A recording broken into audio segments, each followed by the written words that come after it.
브루스 타임 옛날에 있었거든. 그때 갑자기 나와가지고 아니야 오바야 무슨 아니야, 타임이야. 내가 처음에 기억나. 아니야 너가 막- 나는 현대무. 내 알수 기억나. 안녕하세요, 이민정입니다. 제가 올 초에 빌런즈라는 드라마를 오픈하면서 짠한영에 제가 나갔었는데 그때 요놈의 조동아리를 너무 나불거려가지고 그 짠한영 후에 사람들이 이민정 좀 그만 얘기해라. 유지태 선배님 목소리 듣고 싶다. 그래서 제가 선배님의 썰을 풀기 위해서 인생 설명회에 유지태님을 초대했습니다. 그래서 유지태님을 가장 잘 아시는 동거도 했던 사이라고. 좀 이상한가? 동거도 했던 사이라고 알고 있는데. 아 이제 나와도 돼요? 네. 예. 김준호님 오셨습니다. 맞습니다. 예, 네. 예, 동거남이죠. 근데 지태는 내가 이제 말 조심하는 걸 원해요. 그렇지만 오늘은 좀 많이 안 조심해 주셔도 돼요. 아 정말요? 네. 오케이. 그리고 또 좋은 일도 있으시잖아요. 또 영화가 지금 1,600만도 넘어요. 처음이죠. 와, 그러면 저희 1,000만 영화의 주역 유지태 선배님을 모셔볼까요? 아이고. 안녕하세요. 어서 오세요. 안녕하세요. 이거 어쩐 일이야 여기가. 난 몰랐잖아. 그냥 왔어요. 들러리로 왔어요. 아 진짜? 예. 이거 참.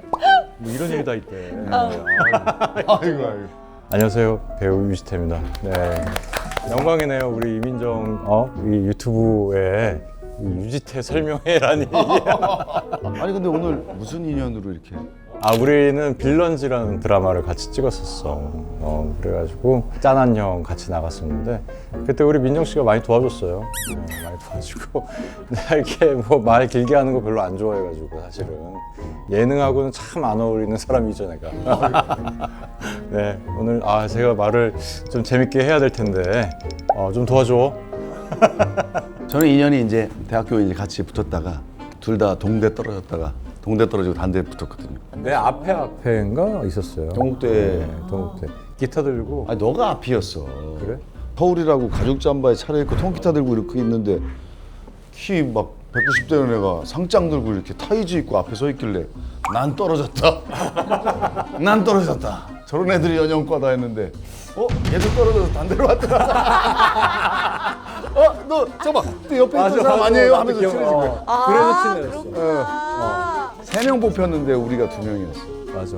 아무튼 그 처음부터 좀 친했어요. 버스도 같이 앉고. 그러면 본격적으로 유지태 선생님의 얘기를 들어볼까요? 우리 나 어릴 때는 되게 유복했단 말이야. 아주 어릴 때는. 그래서 기억에 나.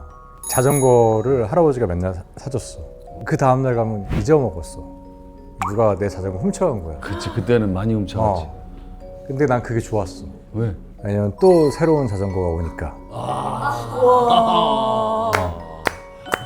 그랬는데 이제 약간 생활이 달라지고 자전거를 엄청 쫄라가지고 어른 자전거를 내가 어머니한테 선물을 받은 거야. 근데 이제 이렇게 높은 언덕 있잖아요. 내가 이렇게 끌고 간 거야. 이제 끌고 갔는데 형들이 이렇게 왔어. 와가지고 내가 도와줄게 해가지고 고맙습니다 하면서 이렇게 고맙습니다 이렇게 된 거야. 그래서 가서 튄 거야. 그래가지고 그게 이제 내가 빡 바뀌었어. 가난이라는 게 이런 거구나. 생활이 달라졌구나. 옛날에는 그냥 가만히 있으면 왔던 게 이제는 아무리 쫄라도 안 나오고 겨우 얻었는데 뺏기고. 그게 이제 처음 느낀 가난이었어. 내가 느낀 가난. 그게 몇 살 때야? 초등학교 때지. 초등학교 때. 선생님의 학창 시절의 꿈은 뭐였어요? 배우였어요. 중학교 때 슬픈 로라라는 그 성극을 교회에서 하면서 이제 맛을 본 거예요. 무대 맛을. 그때 그 무대 맛이 딱 자리가 잡힌 상태에서 고등학교 2학년 때 이제 너는 뭐가 될래? 대학을 이제 가야 되니까. 그래서 이제 내가 가장 행복했던 했던 게 뭐였지? 아, 무대였었다 라고 하면서 영양과 가야겠다. 그 당시는 학원 같은 것도 없었어요. 그래서 교회의 장로님한테 네, KBS 성우 선생님한테 이제 찾아갔지. 제가 이러이러해서 영양과를 가고 싶다. 연기를 좀 배울 수 있냐. 그랬더니 연기 전공자 5명만 모아라. 그러면 내가 공짜로 가르쳐 줄게. 이렇게 된 거예요. 그래서 당시에 내가 성급반 반장이었거든. 고등학생 친구들 중에 연기를 하고 싶어하는 친구들을 모아가지고 배웠죠. 그때도 잘했어? 뭐 연기를 좋아했지. 그리고 이제 그 학교 축제 때 공연을 하고 내가 이런 그 교실을 무대를 만드는 거예요.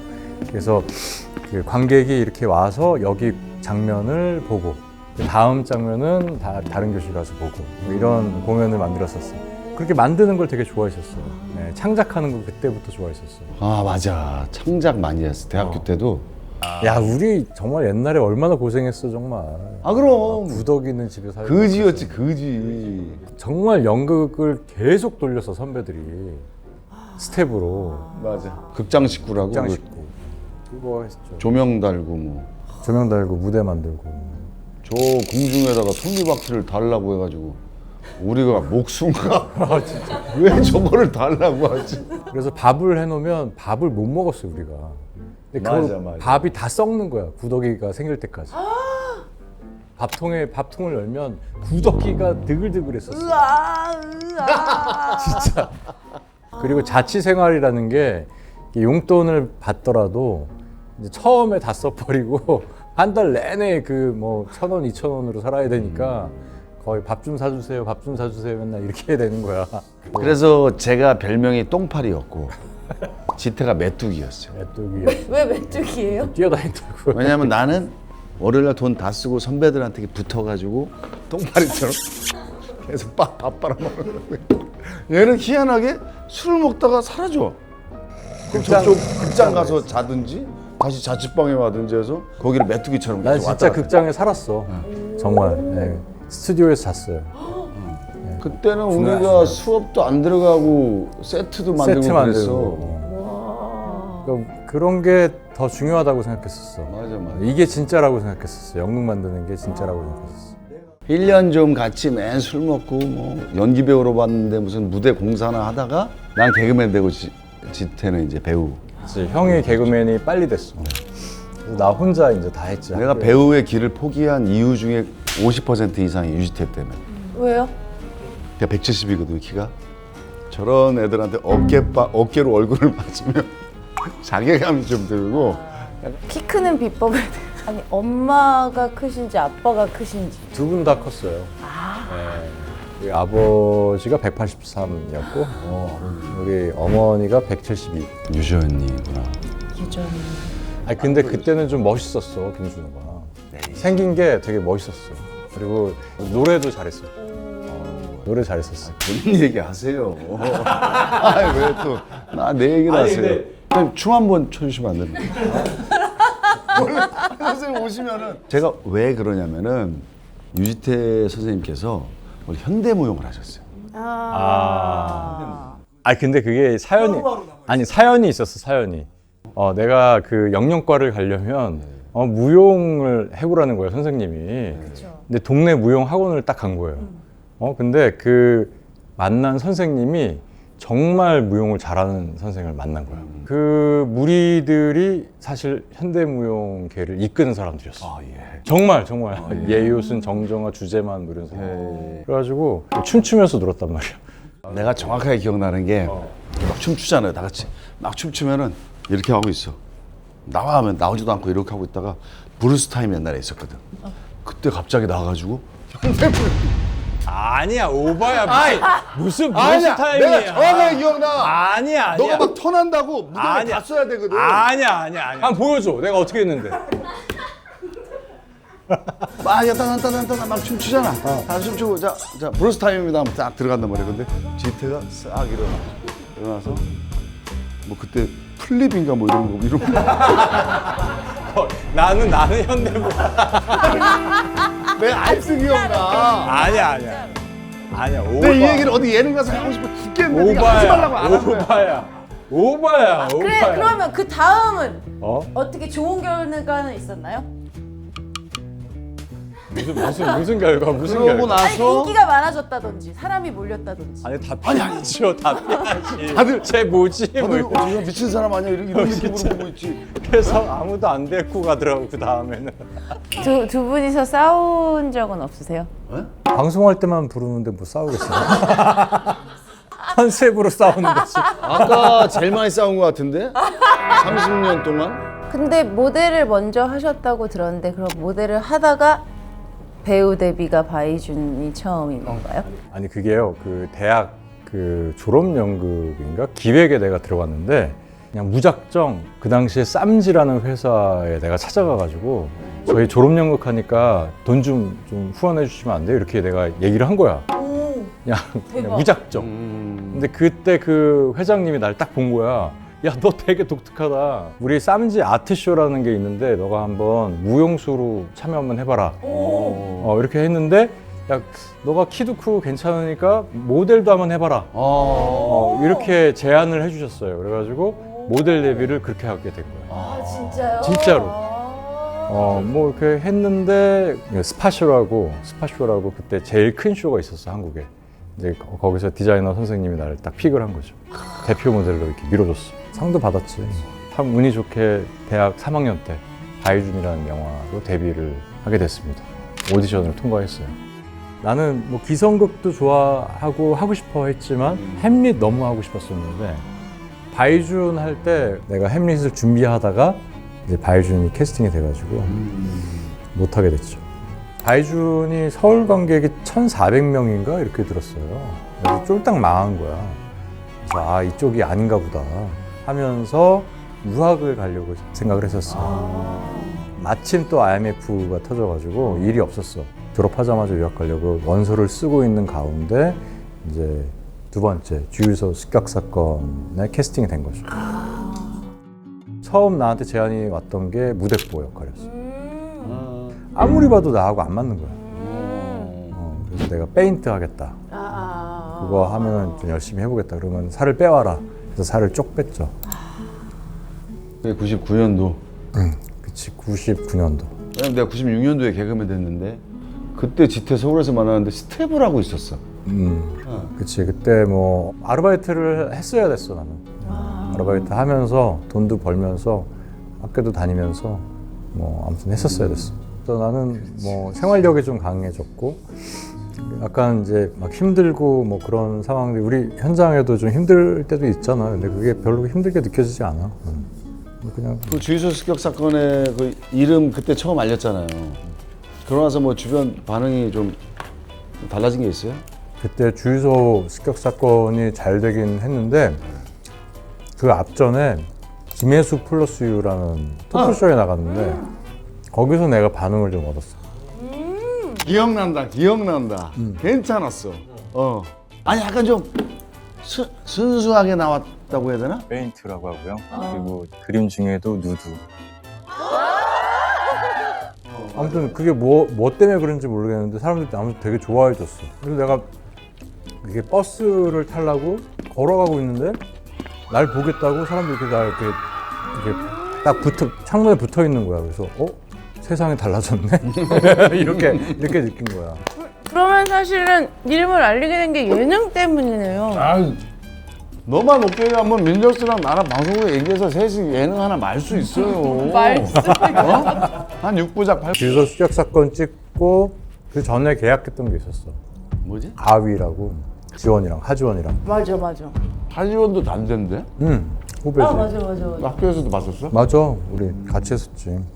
그리고 봄날을 간다. 봄날은 간다가 근데 지금도 사실 넌 어떻게 사랑이 변하니 이거부터 뭐 라면 먹고 갈래 뭐 이거 그러니까 아직도 계속 회자가 계속돼요. 약간 멜로 영화에 뭔가 정석 같은 느낌으로 처음 봤을 때는 뭐지 이랬는데 좀 나이가 들어서 보니까 되게 슬프더라고요. 아 진짜 나도 다시 봐야겠다. 다시 보시면 아 그래요? 안 봤지. 안 봤지? 잠깐만. 솔직히 잠깐만. 여기서 궁금해진다. 스토리 얘기해봐. 스토리 뭐예요? 동해 아파트에 찍었잖아. 아니. 그 주인공들의 그 직업이 예고편 뭐예요? 봤지? 직업. 예고편. 원래는 안 봤어. 안 본 거야. 너가 막 숲에서 막 수사를 하고 있었는데. 안 봤어. 안 봤어. 음향 감독이야. 음향하는 사람이야. 내 거 몇 개 봤어. 솔직히. 봐봐. 야 봐봐. 아 봤어. 내가 왜냐면은 병통으로 안 본 게 좀 돌려가면서. 유튜브로 본 게- 봤지. 유튜브로. 아니. 그러니까 내용이 뭐냐고요? 친구끼리 이렇게 하면 안 돼. 안 되는 거였구나. 내가 그때 둘이 하다가 라면 먹고 가려고 했는데 라면 안 먹어가지고 나중에 이영애 씨가 라면 가게 차려가지고 다시 그래가지고 틈새 라면 요거 근데 봄날은 간다가 대본 20% 애들이 80%로 현장에서 다 만들었다는 게 사실이에요? 아 맞아요. 그 봄날은 간다는 그래요? 애들이? 거의 다 애들립. 아 정말? 대사가 확정 대사가 어떻게 사랑이 변하니 요거하고 우리 헤어져 뭐 이런 대사만 있고 나머지는 다 현장에서 만든 대사. 라면은? 라면도 처음에는 뭐 그 대본상에서는 뭐 커피 마실래요? 뭐 이런 거였던 것 같은데 라면 먹을래요? 뭐 이렇게 하니까 매력 있다 이러면서 만들어진 거. 이게 만들어가는 게 너무 재밌었어. 그러니까 허 감독님이 우리 좀 다르게 한번 해볼까? 뭐 이러면 우리 그 김장 뭐 담그는데 우리 아버지가 한번 보자는데 이렇게 얘기하면 이제 영애 선배가 상우 씨 난 김치 못 담궈 딱 이렇게 하니까 너무 완성도가 있는 거야 그 대사 자체가. 우회적으로 막 은유적으로 이렇게 얘기하는 게 그러니까 그거를 배우들하고 같이 허 감독님이 만드니까 너무 재밌는 거야. 그 영화에서 느껴진 것 자체가 대사가 많지는 않은데 되게 라이브하긴 했어요. 진짜 느낌이. 정말 그랬구나. 그 감성이구나. 그 다음에 2003년 영화 올드보이 캐스팅 비하인드.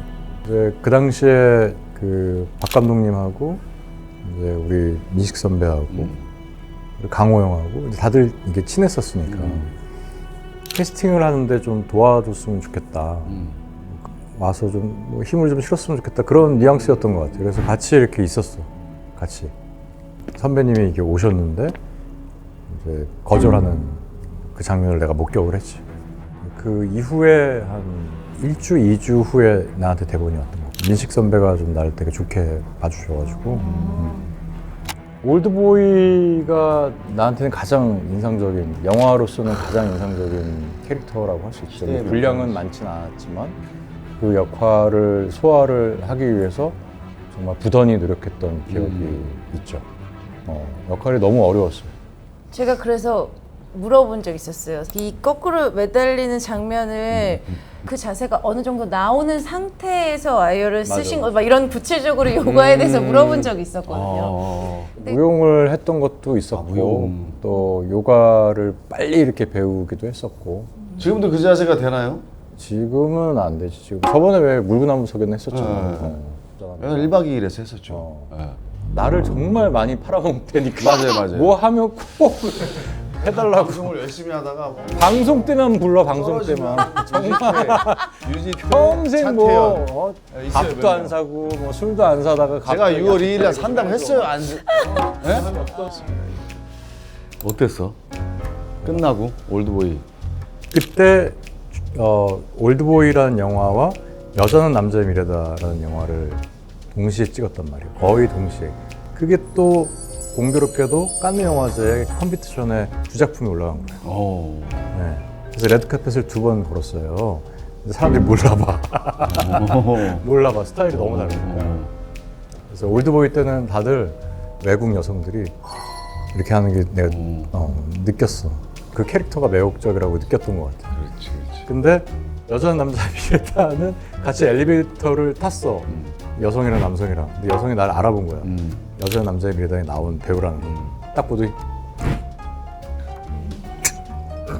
이러더라고. 진짜. 약간 속물, 이제 여성 막 쭈tap쭈tap 되는 막 이런. 그러니까 그때 올드보이 개봉하고 나서 해외에서 연락이 왔었어요. 해외 프랜차이즈 영화에 이 역할 캐스팅 하고 싶다. 근데 이제 그때는 다들 어두울 때였으니까 그 기회를 놓쳤지. 원래는 나는 남극일기가 캐스팅이 돼 있었어. 남극일기. 남극일기. 강호영이랑 하는 남극일기. 그때 되게 재밌었어요. 왜요? 뉴질랜드에서 찍었잖아. 근데 뉴질랜드 스텝이 반지의 제왕. 그 팀이었어. 그래서 이제 우리랑 콜라보레이션 한 거야. 한국 프로덕션이랑. 팀 분위기가 외국 스타일, 한국 스타일로 나뉜 거야. 그게 뭐 어떻게 다르지? 외국 스타일은 진짜 프로덕션 시스템이란 말이야. 촬영할 때 시간이 남아? 그러면 이제 이 장면이 아니어도 다른 장면에 이 배경으로 찍는다. 그 당시에 한국 영화 스타일은 그런 게 아니었어요. 여기 찍었으면 이렇게 돌리고 이렇게 돌리고 이렇게 돌리고 세트를 바꾸는 시스템이었단 말이에요. 그래서 그것 때문에 약간 혼란스러웠어. 근데 다들 너무 착해가지고 다 안아줬어. 너네 그래? 야, 참 신기하다. 이러면서 그냥 기다려주고 우리도 야, 기다리니까 재밌지? 우리 놀까? 이러면서 스키 타고 놀고 약간 그랬었어. 그리고 또 그때 뭐 강호영도 그렇고 박희순, 윤재문, 최동문, 연희단, 목화, 골목길, 차이무 대표 배우들이 딱 앉아 있으니까 연기 보는 맛이 있더라고. 그 극단의 다른 스타일의 연기를 보는 맛이 있었어요. 근데 되게 힘든 촬영이었을 것 같아요. 남극일기 봤었을 때. 그쵸? 아무래도 추운 데에서 우리는 영화는 완벽하게 디테일해야 된다고 믿고 있고, 그리고 또 막 그걸 미쳐 있으니까 그런 거에 다들 미쳐 있으니까 힘들지만 되게 끈끈했죠. 아니 어떻게 그렇게 20살 때부터 연기를 계속 할 수가 있지? 나 옛날에 장비집도 했었어. 장비집. 장비? 응, 장비. 카메라 35mm 카메라를 사갖고 왔어, 독일에서. 그래서 장비를 렌탈도 했었어. 박찬욱 감독님이 그 카메라 쓰셨어요. 네. 아니 이게 좀 있었나 봐. 집 팔았지. 저런. 저런. 결혼 전이지? 그렇지. 그렇지. 집 팔아가지고 장비집을 했었어. 렌탈집. 그럼 그 사회복지를 하게 된 계기가 따로 있어요? 우리 때는 그 액션 스쿨이라고 있었잖아. 그래서 거기서 액션 배우들이 같이 굴렀어. 같이 훈련을 받았어. 그래서 약간 동료애가 있단 말이야, 우리는. 근데 나랑 친했던 액션 배우들이 있었어. 나랑 되게 친했던.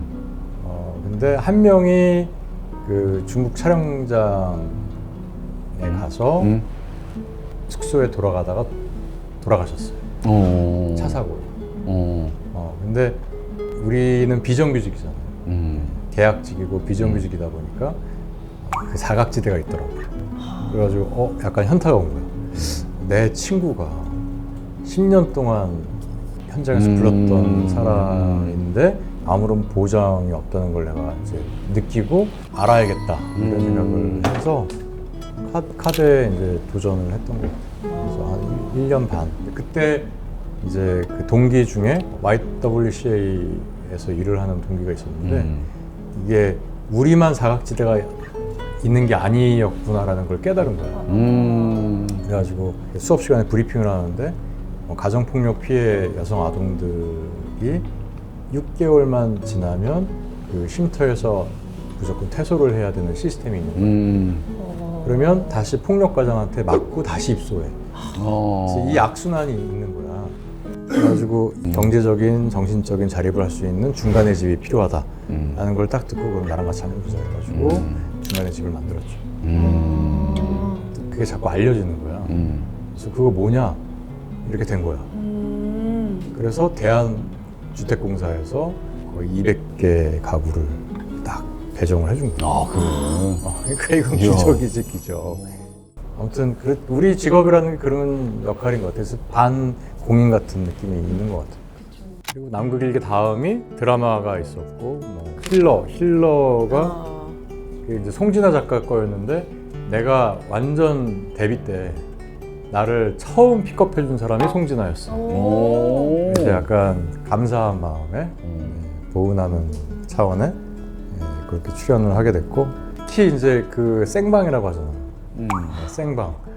그 생방을 경험을 해보고 싶었어. 그래서 15분 전까지 찍어서 내보내고 그랬던 걸 경험을 또 했던 것 같아. 내가 드라마 한다고 한번 까본 적이 있었거든. 그때 최불암 선배님하고 복싱장에 어떤 뭐 내가 이제 깡패가 와서 날 여기 때리는 거야. 근데 내가 개인기가 이게 있어, 친구. 이게 있단 말이야. 그럼 뭐 분장을 해야 된대. 그래서 분장할 필요 없어요. 제가 개인기 이렇게 하면 되니까 합시다. 딱 맞고 무릎 꿇고 이러고 있는데 풀샷을 따더니 좀 이따 그룹샷, 바스트, 타이트 바스트 이런 걸 딴대. 30분 있다 눈에 쥐가 나가지고 죄송합니다, 분장할게요. 그때 다르구나.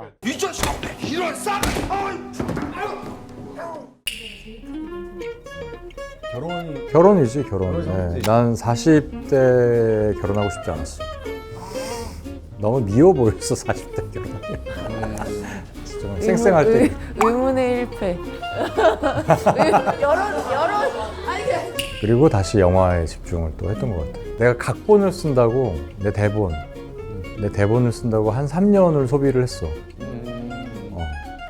그랬더니 이제 소속사 대표가 오더니 야, 너 큰일 난다.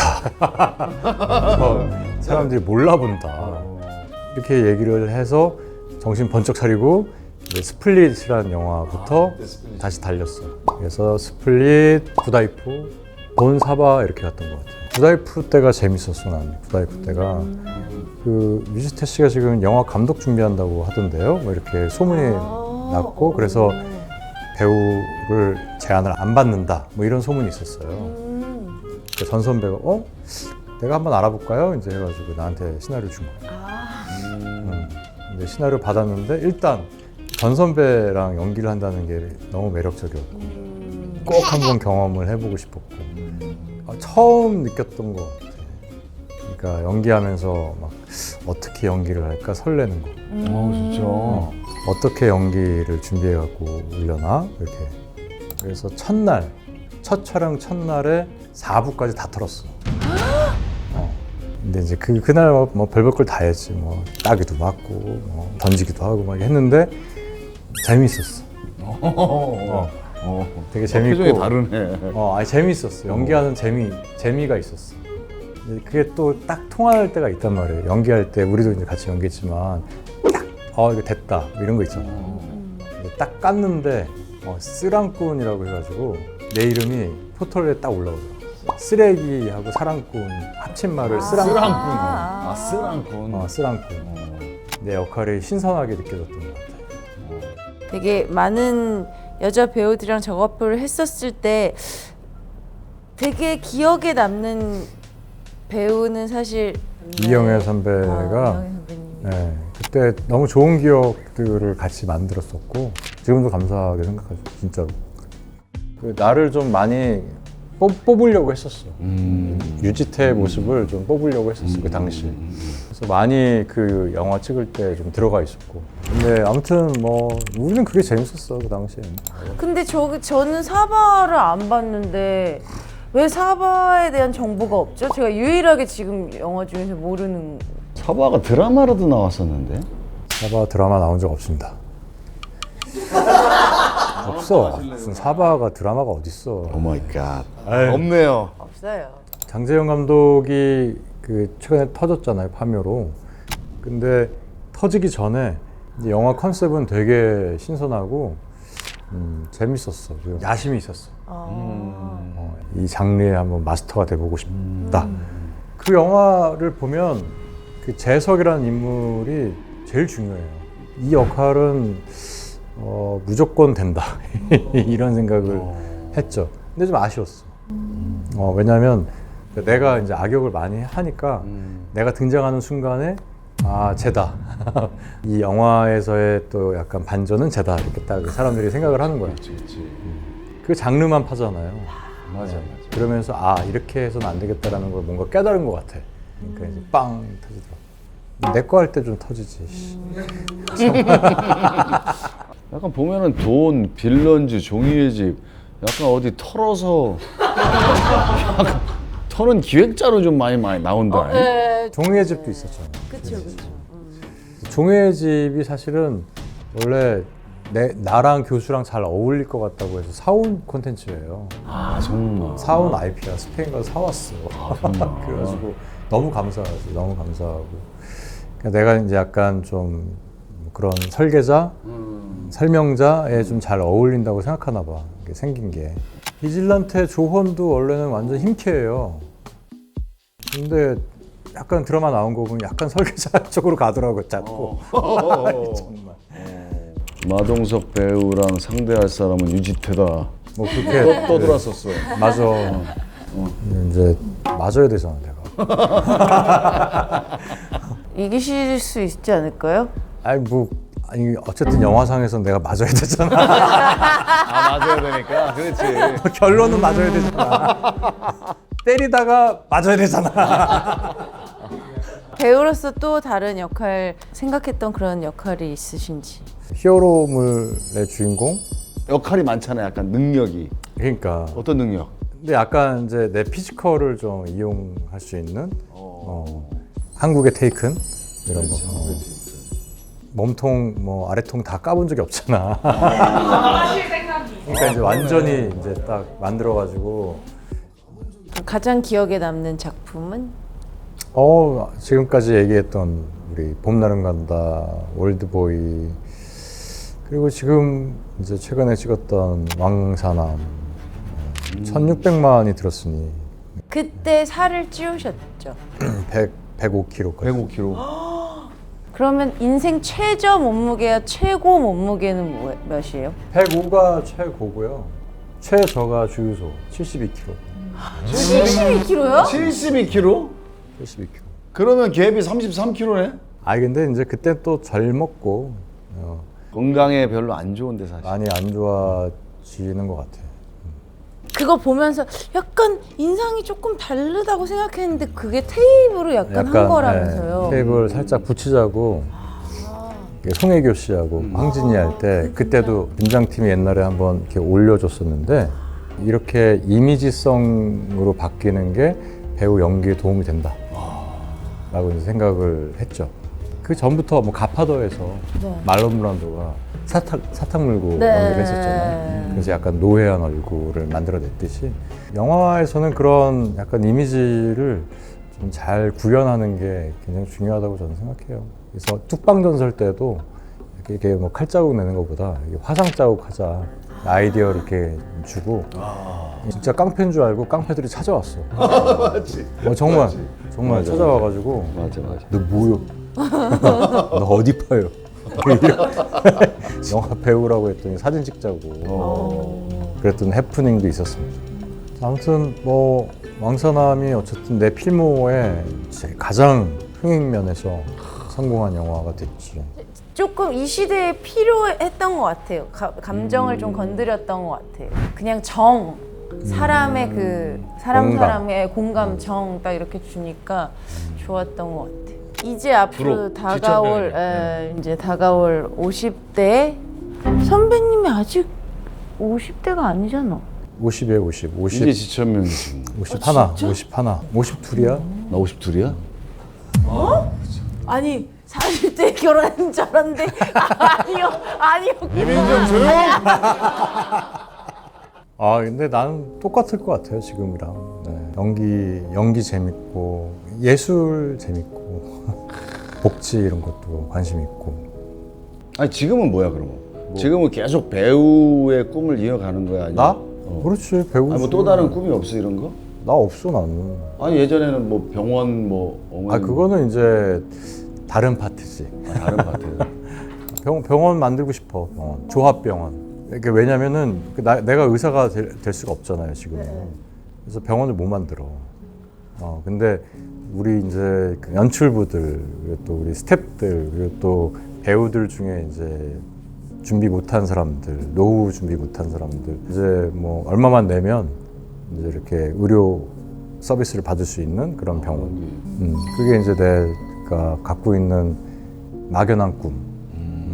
오늘 이렇게 유지태 설명회를 만들어 주셔서 너무 감사하고 우리의 인생이 또 주목받는 인생이니까 또 책임 있게 노력하면서 앞으로 살아갔으면 좋겠습니다. 땡큐. 뭔가 인생을 이렇게 훑으면서 다 들어보면 뭔가 더 그 사람을 더 잘 아는 것 같고 이해가는 면도 되게 많고 더 앞으로가 더 궁금해지니까 네, 너무 좋은 시간이었던 것 같습니다. 맞습니다. 저도 한 줄 평을 하자면은 유지태의 인상은 봄날은 안 간다. 네, 계속 봄날이었으면 좋겠습니다. 여기까지 하겠습니다.